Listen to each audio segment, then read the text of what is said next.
আজকে যে আমরা কিছুক্ষণ আগে আমি একটা বিষয় বলছিলাম সেটা হচ্ছে কি কংক্রিট সলিড ব্লক, যাকে হইলো আমরা এই যে আমরা কাজ করতেছি, কাজের সাথে সাথে একজন মিস্ত্রি আছে এবং ট্রেন ট্রেন প্রাপ্ত মিস্ত্রি, সে হইলো ইটের গাঁথনি করে। আপনি আমাকে একটা বিষয় বলছিলেন যে, আচ্ছা আপনাকে আমি অন্য বিষয় বলি, যেহেতু আপনারা হাতে কলমে কাজ করেন, সেটা হইলে এই যে যে আপনার একটা পয়েন্টিং আছে, এই পয়েন্টিং এরই কতটুকু রাখেন? 12 মিলি। সুন্দর। উনি উনি প্রশ্নটা আমি করে উত্তর পেয়েছি। এই যে যে একটা পয়েন্টিং, এই গ্যাপটা হলো 12 মিলি রাখতে হয়। কেন 12 মিলি? অনেক ক্ষেত্রে দেখা গেছে দুইটা ইটের হচ্ছে একটা জয়েনের জন্য, প্লাস হচ্ছে আবার ইটের অনেক সময় সিঙ্কেজ হয়, করার জন্য 12 মিলি দরকার। এই স্ট্যান্ডার্ড। অনেক ক্ষেত্রে অনেক মিস্ত্রিরা ভুল করে, মন মতো করে ফেলে। এখানে মোটামুটি আমি দেখছি যে গ্যাপগুলো ঠিক আছে। আচ্ছা, এই আপনারা তো এক সময় কি বাংলা ইট যাকে বলে ওই ইটের কাজ করছেন, এখন এই ব্লকের কাজ করতে গিয়ে কি কোনো সমস্যা হচ্ছে? যদি ধরেন আমরা ইঞ্জিনিয়ার মানুষ, আমরা নতুনত্ব অনেক বিষয় নিয়ে বলি, কিন্তু আপনাদের কি কোনো সমস্যা হচ্ছে? না, আমাদের কোনো সমস্যা হচ্ছে না। সমস্যা হচ্ছে না না? না, বলো কিছু কোনো সমস্যা হচ্ছে না। এখন কি আগের ইটের তুলনায় কি এই ইট হ্যাঁ, আপনি কি বেশি কাটতে পারেন? এইটি ফিনিশিং ভালো। এইটি ফিনিশিং ভালো, এইটি গাঁথনি গাঁথনি বেশি হয়। এই ইটের গাঁথনি বেশি বেশি হচ্ছে। হয়, হ্যাঁ। আবার আপনাদের ইনকাম কেমন হচ্ছে আগের তুলনায়? এটা কি বেশি? না, মোটামুটি গাতে ভালোই। হাই ভালো। ইনকাম, ভালো। জি। আচ্ছা দর্শক, একটা গুরুত্বপূর্ণ বিষয়, যেহেতু আমরা সাধারণ যে মিস্ত্রি টাইপ মিস্ত্রি মানুষ আছে, তাদের নিয়ে আমরা কাজ করি, তাদের আহ, আয় এবং রুজি রোজগারের ব্যাপারটা আমাদের দেখতে হবে, ঠিক না? যে আগের যে বাংলা ইট গাচ্ছে, ওই ইট গাথায় যে ইনকামটা হয়েছে, এখনো ইনকামটা ঠিক আছে, তার মানে আমরা লেবার দিয়ে আমরা এই ধরনের কাজ করাইতে পারি, করানো যাবে। আচ্ছা, এটা কি আপনারা ভিজায় নেন? কতটুকু ভিজান? এই মনে করেন যে বেশি না, পানির থেকে একটু কম দিতে, যতটুকু দরকার। যতটুকু দরকার যেমন বলতে, দরকার যে ওই যে বাংলা ইটে বেশি পানি দেওয়া লাগে, এটা পানি কম। এটা কি পানি কম খায় না বেশি এটা খায়? পানি কম খায়। এটা পানি কম খায়। আরেকটা গুরুত্বপূর্ণ বিষয় যে বাংলা ইটে হচ্ছে পানি বেশি খায়। যেমন আমরা ম্যাক্সিমাম জায়গাতে বাংলা ইটের ভিতরে টাইলস করছি, টাইলস খসে আসছে, কারণ হচ্ছে কি বাংলা ইট গুলা থেকে হচ্ছে হাংরি, ওয়াটার হাংরি, মানে মোটর দিতে দিতেই খেয়ে ফেলে, পরবর্তীতে এই ওয়াল গুলা হচ্ছে কি শক্তি কম হয়, শুকনো থাকে। শুকনা থাকে। কিন্তু এই ব্লকের ক্ষেত্রে তা হচ্ছে না।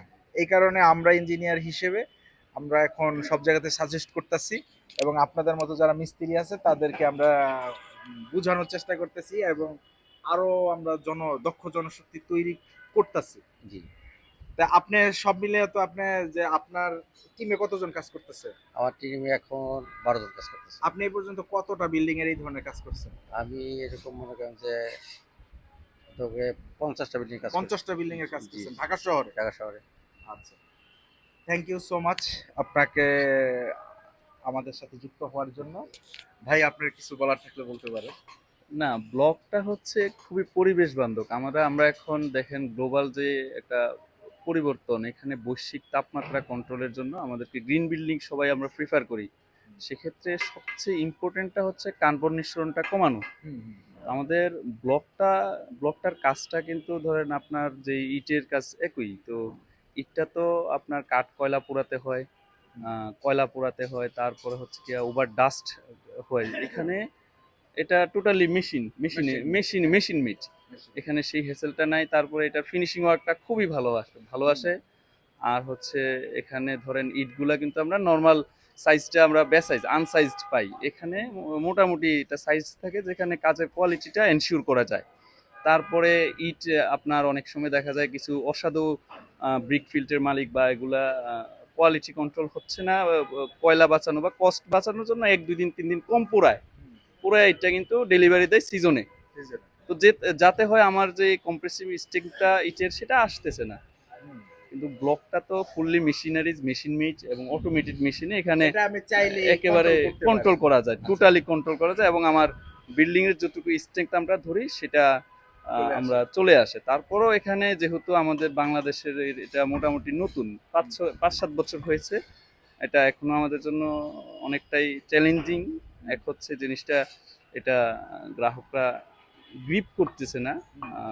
আমরা সরকারি পর্যায়ে শুরু করছি, হয়তো বেসরকারিভাবে কিছু কিছু চলতেছে, তারপরে ওনারা গ্রিপ করতেছে না, আমরা উদ্বুদ্ধ করতেছি আমরা মেশন ট্রেন বা এভাবে যাতে আমার এটা সামগ্রিকভাবে আমাকে তো আলটিমেটলি বাসস্থান তো আমার শুধু ঘরটা না, পৃথিবীটাই আমার বাসস্থান। এখন পৃথিবীটাই যদি সেফ না থাকে, কার্বন গ্লোবালাইজেশনের যে ইফেক্টগুলোর কারণে যদি আমি ওখানেই বসবাস না করতে পারি, ঘরটা শুধু ঠিকমতো করতে পারলে তো হবে না।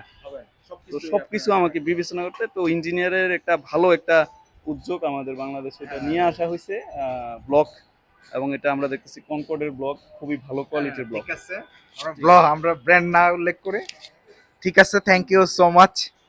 আমাদের এই কি বলে সুন্দর একটা সময় আমরা কাটাইলাম সব মিলিয়ে, ধন্যবাদ। আর আমার পাশে যে খুব স্মার্ট একটা মানুষ, সে একজন দক্ষ প্রকৌশলী, আমাদের পিডাব্লিউডির গর্ব, দেখতেও খুব স্মার্ট একটা ছেলে।